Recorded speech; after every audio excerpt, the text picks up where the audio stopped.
Hello everyone.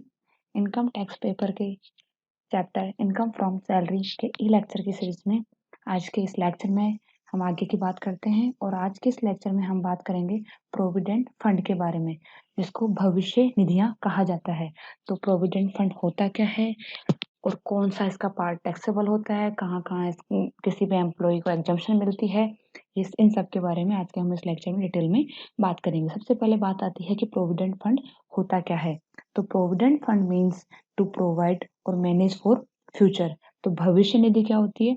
भविष्य निधि से तात्पर्य भविष्य के लिए एक निधि या कोष को बनाना जो कि हमें भविष्य में हमारे काम आ सके।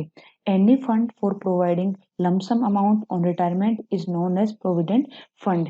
एक कोई ऐसा फंड जो हमें जब रिटायरमेंट मिलेगा एम्प्लॉय को, जब वो रिटायर होगा अपनी सर्विस से, उसको एक मुश्त जो भुगतान मिलेगा, जो अमाउंट मिलेगा, वो एक प्रोविडेंट फंड के रूप में जाना जाता है।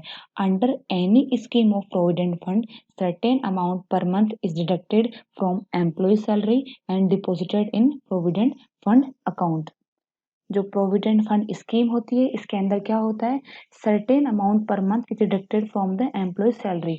जो भी एम्प्लॉय है, कर्मचारी है, उसकी सैलरी से एक सर्टेन अमाउंट पर मंथ काट लिया जाता है, डिडक्ट कर लिया जाता है और वो अमाउंट प्रोविडेंट फंड अकाउंट में डिपॉजिट करवा दिया जाता है and deposited in provident fund account and the employer also deposited certain amount in it. और जो एम्प्लॉयर है, उसका नियोक्ता है, वो भी कुछ सर्टेन अमाउंट, फिक्स अमाउंट हर मंथ उसके प्रोविडेंट फंड अकाउंट में जमा करवाता है and the this amount is then invested in bank, post office और गवर्नमेंट सिक्योरिटीज। जो प्रोविडेंट फंड अकाउंट में जो भी पैसा नियोक्ता का जो अंश आया है वो, और जो एम्प्लॉय कर्मचारी ने जो अमाउंट अपना कटवाया है वेतन से, जो प्रोविडेंट फंड अकाउंट में जमा करवाया है, वो सारा पैसा बैंक में या फिर पोस्ट ऑफिस में, गवर्नमेंट सिक्योरिटीज में इन्वेस्ट कर दिया जाता है। The total amount accumulated in it along with the interest is paid to the employee either on his retirement or on his leaving the service। तो क्या है, जो अमाउंट हमारा जो प्रोविडेंट फंड अकाउंट में जमा करवाया गया है, उसके ऊपर जो भी हमें ब्याज मिला है, जो भी हमें रिटर्न मिला है, वो सारा एक्यूमुलेटेड अमाउंट जब भी कर्मचारी का रिटायरमेंट होता है, सेवानिवृत्ति होती है, तो उसे दे दिया जाता है।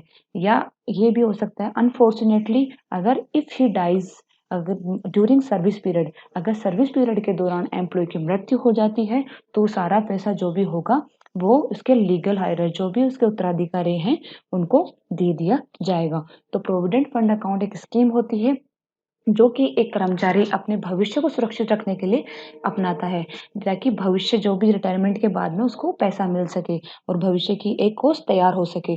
तो इस प्रोविडेंट फंड स्कीम में एम्प्लॉय क्या करता है, हर महीने अपने वेतन से कुछ सर्टेन पार्ट या सर्टेन परसेंटेज कटवा के प्रोविडेंट फंड अकाउंट में जमा करवाता है और कुछ सर्टेन अमाउंट एम्प्लॉयर भी, नियोक्ता भी अपने एम्प्लॉय के लिए, एम्प्लॉय के प्रोविडेंट फंड अकाउंट में जमा करवाता है और उस पैसे को एम्प्लॉयर के द्वारा, जो भी वो प्रोविडेंट फंड का जो भी पैसा है, उस पैसे को बैंक में या फिर गवर्नमेंट सिक्योरिटीज में या फिर पोस्ट ऑफिस वगैरह में जमा करवा दिया जाता है, इन्वेस्ट कर दिया जाता है। उस पर हर बार हमें ब्याज, इंटरेस्ट मिलता रहता है, वो इंटरेस्ट भी उसी अकाउंट में जमा होता रहता है। और जब भी रिटायरमेंट का टाइम आता है, तो जो भी एक्यूमुलेटेड अमाउंट है, जो जमा करवाया गया पैसा है, साथ में उसका ब्याज, जो भी हमारा एक्यूमुलेटेड अमाउंट है, वो अमाउंट उसके रिटायरमेंट के टाइम कर्मचारी को भुगतान कर दिया जाता है। अगर अनफॉर्चुनेटली सर्विस पीरियड के दौरान कर्मचारी की मृत्यु हो जाती है, तो वो सारा एकत्रित पैसा उसके उत्तराधिकारी को दे दिया जाता है। ये प्रोविडेंट स्कीम होती है, प्रोविडेंट फंड की स्कीम कहलाती है, ताकि उसका जो कर्मचारी के रिटायरमेंट के बाद का जो भविष्य है उसका सुरक्षित हो सके। जो प्रोविडेंट फंड स्कीम जो हमारी होती है, उसमें उसके तहत एक भी किसी भी एम्प्लॉयर या नियोक्ता के द्वारा 3 तरह के अकाउंट या 3 तरह के कोष रखे जा सकते हैं। सबसे पहले आता है स्टैट्यूटरी प्रोविडेंट फंड, वैधानिक भविष्य निधि। अब वैधानिक भविष्य निधि होती क्या है?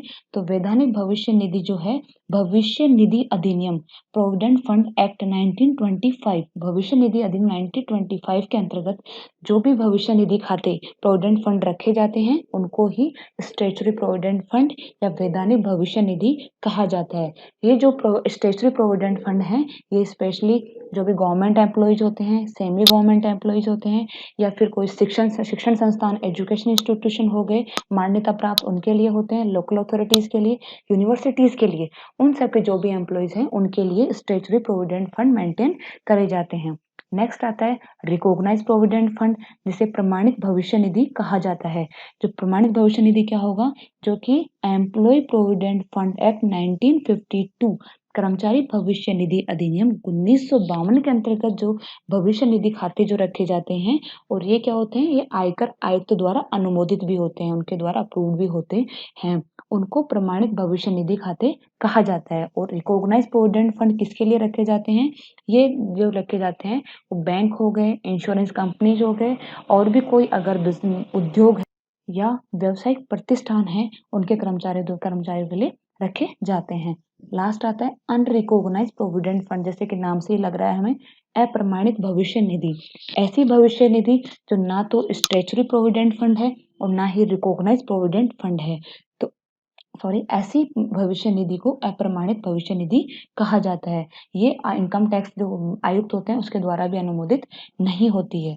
अब नेक्स्ट बात करते हैं हम, जो भी प्रोविडेंट फंड स्कीम है हमारी, इसमें 4 शीर्षकों को सम्मिलित किया जाता है। एक तो इसमें होता है एम्प्लॉयज कॉन्ट्रीब्यूशन, एक होगा हमारा एम्प्लॉयर कॉन्ट्रीब्यूशन, एक होगा interest credited to provident fund account, और लास्ट होता है accumulated balance at the time of retirement.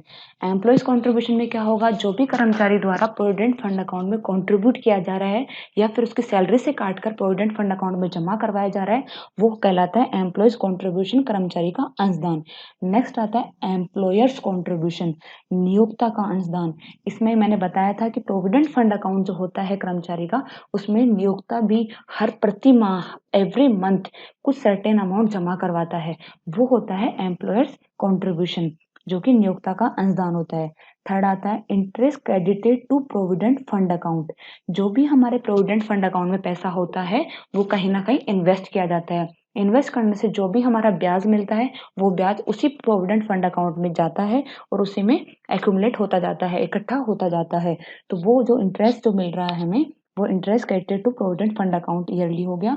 Last आता है accumulated balance received at the time of retirement, भविष्य निधि से प्राप्त एकमुश्त राशि। जो भी प्रोविडेंट फंड अकाउंट में एक्यूमुलेटेड बैलेंस जो तैयार हो गया है हमारा, जो हमारा कर्मचारी द्वारा जमा कराया गया पैसा, नियोक्ता का अंशदान और साथ ही जो इंटरेस्ट आया था, वो तीनों अमाउंट मिलकर जो भी हमारा बैलेंस एक्यूमुलेटेड जो बैलेंस हो गया, जो रिटायरमेंट के टाइम मिलने वाला है, वो भी इसके अंदर सम्मिलित किया जाता है। तो हमारे ये की पॉइंट्स हैं, ये सारे 4 शीर्षक हैं, इसी के इर्द गिर्द हमारा सारा ये जो भी प्रोविजन है, इनकम टैक्स के प्रोविजन है, वो बताए गए हैं। इससे आगे हम जो भी सेल्फ इनकम टैक्स का प्रोविजन है, कौन सा पार्ट एग्जेम्प्ट होगा, कौन सा पार्ट टैक्सेबल होगा और कहाँ टैक्सेबल होगा, इसके बारे में बात करते हैं। तो आगे देखते हैं कि जो एम्प्लॉयज का कंट्रीब्यूशन है, वो मैंने बताया एम्प्लॉयज का कंट्रीब्यूशन क्या होता है कि वो अपने सैलरी से कुछ अमाउंट, कुछ सर्टेन अमाउंट प्रति माह कटवाकर प्रोविडेंट फंड अकाउंट में जमा करवाता है। तो वो ऑलरेडी उसकी सैलरी में इंक्लूड होता है, तो एक बार तो ग्रॉस सैलरी में इंक्लूड हो जाएगा, उसके बाद में उसको 80 अंडर सेक्शन 80C में डिडक्शन मिलता है। जो उसने अमाउंट उसमें भेजा है, उसमें जमा करवाया प्रोविडेंट फंड अकाउंट में, वो उसका डिडक्शन उसको अंडर सेक्शन 80C में मिलता है। इसके बाद डिटेल में आगे के डिडक्शन का जो चैप्टर आएगा उसमें बता दिया जाएगा। अब ये बात आती है कि डिडक्शन कौन से प्रोविडेंट फंड अकाउंट में पैसा डालने पे मिलेगा। तो अगर आप स्टैट्यूटरी प्रोविडेंट फंड है, वैधानिक भविष्य निधि है, उसमें अगर एम्प्लॉय अपना कंट्रीब्यूशन जमा करवाता है तो उसको deduction under section 80C available हो जाएगा। और अगर रिकॉग्नाइज प्रोविडेंट फंड में जमा करवाता है तो भी अवेलेबल हो जाएगा। लेकिन अगर उसने अनरिकॉग्नाइज प्रोविडेंट फंड रखा है, एम्प्लॉयर ने, एम्प्लॉयज का कॉन्ट्रीब्यूशन उसमें जा रहा है, तो वो उसको वहां पे उसको डिडक्शन अवेलेबल नहीं होगा और उसका पूरा अमाउंट टैक्सेबल हो जाएगा। अब नेक्स्ट बात करते हैं एम्प्लॉयर्स कंट्रीब्यूशन की। जो नियोक्ता अंशदान कर रहा है प्रोविडेंट फंड में, भविष्य निधि में, उस अमाउंट का क्या होगा। उस अमाउंट का है कि अगर कोई नियोक्ता उसमें अंशदान कर रहा है तो वो टोटली एग्जेम्प्ट है। कब एग्जेम्प्ट है, जब वो स्टैट्यूटरी प्रोविडेंट फंड अकाउंट रख रहा है अपने कर्मचारियों के लिए और उसमें अपना अंशदान दे रहा है। अगर एम्प्लॉयर का कंट्रीब्यूशन जो है वो स्टैट्यूटरी प्रोविडेंट फंड अकाउंट में जा रहा है, नियोक्ता के अंशदान की राशि अगर वैधानिक भविष्य निधि के अंतर्गत जाती है तो वो टोटली एग्जाम पूर्ण रूप से कर मुक्त होती है। और अगर प्रमाणित रिकॉग्नाइज प्रोविडेंट फंड, जिसे प्रमाणित भविष्य निधि कहा जाता है, प्रमाणित भविष्य निधि की दशा में अगर वो कंट्रीब्यूशन कर रहा है तो उसका कंट्रीब्यूशन एग्जेम्प्ट होगा अप टू 12% ऑफ सैलरी। यहाँ सैलरी किसकी आएगी, एम्प्लॉय की आएगी। एक्सेस इज टैक्सेबल, 12% जो वेतन का 12% है वो तो कर मुक्त हो जाएगा और शेष बचा हुआ कंट्रीब्यूशन एम्प्लॉय के हैंड में टैक्सेबल हो जाएगा। तो यहाँ जो सैलरी की हम बात कर रहे हैं तो इसका सैलरी का मतलब क्या है वो मैंने नीचे बता दिया है। सैलरी मीन्स है बेसिक प्लस डीए। डीए है डी अर्नेस अलाउंस, महंगाई भत्ता। ये कब लिया जाएगा? If terms of employment so provided. अगर जो ये है यदि ये निवृत्ति लाभों के लिए वेतन माना गया है या फिर इस सेवा शर्तों के अधीन दिया गया है डीए, तो ही डीए को इंक्लूड किया जाएगा। और कमीशन को इंक्लूड किया जाएगा अगर commission fix percentage of turnover के ऊपर बेस है। तो तीन चीजें हो गई, बेसिक तो इंक्लूड किया ही जाएगा, डीए तभी इंक्लूड किया जाएगा सेवा शर्तों के अधीन दिया गया हो, और कमीशन इंक्लूड किया जाएगा अगर वो फिक्स परसेंटेज ऑफ टर्नओवर पे बेस है। तो 12% ऑफ सैलरी तक तो एग्जम्प्ट हो जाएगा कंट्रीब्यूशन और एक्सेस टैक्सेबल हो जाएगा। मान लीजिए किसी एम्प्लॉय ने 15% ऑफ सैलरी, सैलरी किसकी? एम्प्लॉयज की सैलरी का 15% कंट्रीब्यूट किया है तो 12% तक का तो एग्जम्पशन मिल जाएगा और 3% का जो होगा वो एम्प्लॉय के हैंड में टैक्सेबल हो जाएगा। नेक्स्ट आता है अगर अनरिकॉग्नाइज्ड प्रोविडेंट फंड में दे रहा है वो अप्रमाणित भविष्य निधियों में नियोक्ता का जो अंशदान होगा वो समस्त राशि क्या होगी? टैक्सेबल हो जाएगी। टैक्सेबल ऑन रिटायरमेंट, रिटायरमेंट के टाइम टैक्सेबल होगी, सॉरी। अगर उसने उस टाइम कंट्रीब्यूशन दिया है तो एक बार तो कर मुक्त हो जाएगी, टैक्स नहीं लगेगा जब कंट्रीब्यूशन कर रहा है, और जब रिटायरमेंट के टाइम पैसा मिलेगा तो पूरा टैक्सेबल हो जाएगा। नेक्स्ट आता है interest credited to fund. Provident fund में जो भी इंटरेस्ट जा रहा है उस केस में क्या होगा? अगर स्टेचुरी फंड में हमारा पैसा गया है तो भविष्य निधि में जमा राशि पर अगर हमें प्रत्येक वर्ष ब्याज प्रदान किया जा रहा है उस केस की हम बात करते हैं interest credited to provident fund. अगर वैधानिक भविष्य निधि की बात करते हैं तो उसमें जो भी ब्याज, जो भी हमारा इंटरेस्ट जमा हो रहा है वो टोटली एग्जेम्प्ट होता है, पूर्णतः वो एग्जेम्प्ट होगा। और अगर रिकॉग्नाइज प्रोविडेंट फंड की बात करते हैं जिसको कहा जाता है हमें प्रमाणित प्रोविडेंट फंड, प्रमाणित भविष्य निधि। प्रमाणित भविष्य निधि के केस में अगर ब्याज आपको 9.5% तक मिल रहा है तो वो एग्जेम्प्ट हो जाएगा। अगर 9.5% पर एनम की रेट से ज्यादा जो ब्याज मिल रहा है वो हमारा एक्सेस टैक्सेबल हो जाएगा। मान लीजिए किसी को जो ब्याज जो मिल रहा है प्रोविडेंट फंड अकाउंट में जमा किए गए पैसे का वो 11% मिल रहा है तो 9.5% तक का ब्याज तो एग्जेम्प्ट हो जाएगा और जो एक्सेस बच रहा है हमारा 11% तक का वो टैक्सेबल हो जाएगा। और अनरिकॉग्नाइज प्रोविडेंट फंड की बात करते हैं, अप्रमाणित भविष्य निधि की बात करते हैं तो एक बार जो हर बार जो जमा हो रहा है इंटरेस्ट वो तो हमारा एग्जेम्प्ट होगा और टैक्सेबल कब होगा? रिटायरमेंट के टाइम वो पूरा पैसा टैक्सेबल हो जाएगा। लास्ट बात करते हैं amount withdrawn from the fund eight the time of retirement. अगर रिटायरमेंट के टाइम अमाउंट विड्रॉ किया जा रहा है उस केस में क्या होगा? भविष्य निधि खाते से अगर सेवानिवृत्ति के टाइम जो एकमुश्त राशि मिल रही है उस केस में क्या होगा? इस केस में है कि अगर वैधानिक भविष्य निधि से प्राप्त जो राशि है वो तो टोटली एग्जेम्प्ट होती है, ठीक है। अगर स्टेचुरी प्रोविडेंट फंड में हमने पूरा पैसा जमा करवा रखा है और वो हमें रिटायरमेंट के टाइम मिल रहा है तो टोटली फुल्ली पूर्णतः एग्जेम्प्ट होता है। और अगर रिकॉग्नाइज प्रोविडेंट फंड में जमा करवाया, प्रमाणित भविष्य निधि में जमा करवाया है वो भी टोटली एग्जेम्प्ट होगा, लेकिन इसके लिए एम्प्लॉय को कम से कम 5 ईयर ऑफ सर्विस कंप्लीट करनी पड़ेगी। 5 ईयर ऑफ सर्विस की कंडीशन आ जाती है। अगर एम्प्लॉय ने 5 ईयर्स ऑफ सर्विस क्या नाम कंप्लीट कर ली है तो वो जो भी अमाउंट मिलेगा रिकॉग्नाइज प्रोविडेंट फंड से पूरा टैक्स फ्री हो जाएगा, एग्जम्प्ट हो जाएगा।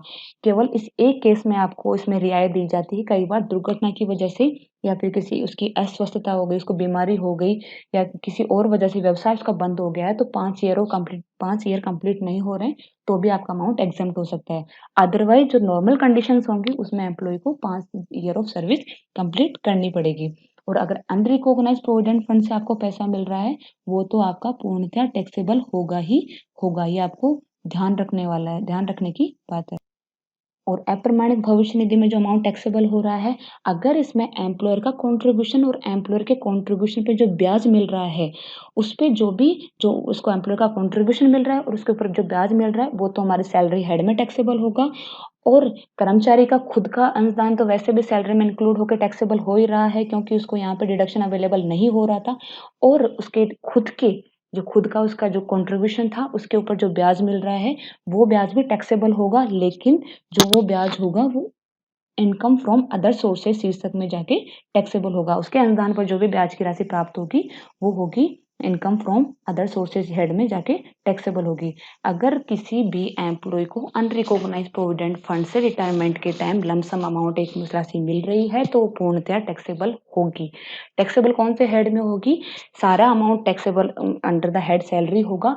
केवल एम्प्लॉयर का जो खुद का कंट्रीब्यूशन है उसके ऊपर जो ब्याज मिल रहा है वो income from other sources head में जाके टैक्सेबल होगा। तो आपको ये सारी चीजें ध्यान रखनी है। एम्प्लॉय के कंट्रीब्यूशन के टाइम क्या होगा, उसको एटीसी में डिडक्शन मिल जाता है, क्यों डिडक्शन मिलता है उसको स्टेचुटरी प्रोविडेंट फंड के केस में, और रिकॉग्नाइज्ड प्रोविडेंट फंड के केस में। अनरिकॉग्नाइज्ड प्रोविडेंट फंड के केस में कोई डिडक्शन नहीं मिलता है। एम्प्लॉयर का कंट्रीब्यूशन है स्टेचुटरी प्रोविडेंट फंड में है तो वो फुल्ली एग्जम्प्ट है, और अगर रिकॉग्नाइज्ड प्रोविडेंट फंड में है तो 12% ऑफ सैलरी तक एग्जम्प्ट है, बाकी का टैक्सेबल हो जाएगा। अनरिकॉग्नाइज्ड प्रोविडेंट फंड में उस टाइम तो एग्जम्प्ट है, लेकिन जब भी रिटायरमेंट होगा, जब पैसा मिलेगा तो पूरा टैक्सेबल हो जाएगा। इंटरेस्ट की बात करते हैं, स्टेचुटरी प्रोविडेंट फंड में जो भी इंटरेस्ट मिलता है वह फुल्ली एग्जम्प्ट है, और अगर रिकॉग्नाइज्ड प्रोविडेंट फंड की बात करते हैं तो 9.5% तक का तो एग्जम्प्ट है परसेंटेज का, और बाकी का टैक्सेबल हो जाएगा। अनरिकॉग्नाइज्ड प्रोविडेंट फंड के केस में क्या होगा, एग्जम्प्ट होता है लेकिन रिटायरमेंट के टाइम पूरा पैसा टैक्सेबल हो जाता है। और अमाउंट जो विड्रॉ कर रहे हैं रिटायरमेंट के टाइम जो अमाउंट मिल रहा है वो स्टेचुटरी प्रोविडेंट फंड के केस में टोटली एग्जम्प्ट है, अनरिकॉग्नाइज्ड प्रोविडेंट फंड के केस में भी टोटली एग्जम्प्ट है अगर उसने 5 ईयर सर्विस कंप्लीट कर ली है। अनरिकॉग्नाइज्ड प्रोविडेंट फंड के केस में सारा अमाउंट टैक्सेबल होगा, और वो अंडर द हेड सैलरी होगा। इसमें एम्प्लॉयर का कंट्रीब्यूशन आ जाएगा, उसके कंट्रीब्यूशन के ऊपर ब्याज under the head salary taxable होगा, और एम्प्लॉय का खुद का कंट्रीब्यूशन ऑलरेडी टैक्सेबल हो चुका है। आपने देखा ऊपर उसको डिडक्शन अवेलेबल नहीं होता है, और उसके कंट्रीब्यूशन पे जो भी ब्याज मिलेगा वो income from other sources head में जाके टैक्सेबल होगा। ये थोड़ी सी इंपॉर्टेंट बात है, वो आपको ध्यान में रखनी है। नेक्स्ट लेक्चर में हम जो भी मैंने प्रोविजन बताए उनको एक एग्जाम्पल से समझने की कोशिश करेंगे। इससे आगे की बात हम नेक्स्ट लेक्चर में करते हैं, और नेक्स्ट लेक्चर में देखते हैं कि किस तरीके का हमारा क्वेश्चन आता है और किस तरीके से उसको सोल्व किया जा सकता है। Thank you.